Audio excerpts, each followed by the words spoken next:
বলিউডের আলোচিত সমালোচিত অভিনেত্রী সানি লিওন গ্ল্যামারাস উপস্থিত কিংবা ব্যক্তিগত জীবনের নানা অধ্যায় দিয়ে বহুবার খবরের শিরোনাম হয়েছেন তিনি।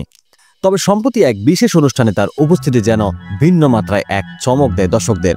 রূপ লাবণ্য নয়, বরং সম্পূর্ণ ব্যতিক্রমী সাজে সানি লিওন হাজির হন ভক্তদের সামনে। মুহূর্তে স্তম্ভিত হয়ে যায় দর্শক ও অতিথিরা। ভারতীয় গণমাধ্যম সূত্রে জানা যায়, ক্রিস্টাল খচিত সিলভার পোশাকের সঙ্গে গোলাপি রঙের মিনি ওভার স্কার্ট পরে র্যাম্পে প্রবেশ করেন সানি। মঞ্চে এগিয়ে আসতে আসতে তিনি সরিয়ে ফেলেন ওভার স্কার্ট, পুরোপুরি ক্রিস্টাল দিয়ে বানানো রূপালী পোশাকে ধরা দিলেন লাস্যময়ী এই অভিনেত্রী। আর সেখানেই সবচেয়ে বড় টুইস্ট, স্কার্ট খুলতেই সারি সারি কন্ডোমের প্যাকেট ঝুলতে দেখা যায়।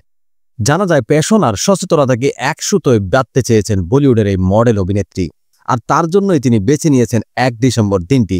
বিশ্ব এইডস দিবসে দর্শক অনুরাগী থেকে আমজনতা সকলকে দিলেন সচেতনতার বার্তা। এইচআইভি ও এইডসের মতো রোগের বিরুদ্ধে কন্ডোমের ব্যবহার গুরুত্ব প্যাশনের মাধ্যমে বোঝালেন সানি। বার্তা দিলেন জাঁকজমক আর আধুনিকতার জোয়ারে বেশে সুরক্ষার কথা ভুললে হবে না। উল্লেখ্য, সানি লিওনকে সবশেষ দেখা যায় চলতি বছরের মুক্তিপ্রাপ্ত ব্যাডাস রবি কুমারের সিনেমায়। সানি লিওনের পাশাপাশি এই সিনেমায় অভিনয় করেছেন হিমেশ রেশামিয়া, কীর্তি লাহোরী, জনি লিভার সহ আরও অনেকেই।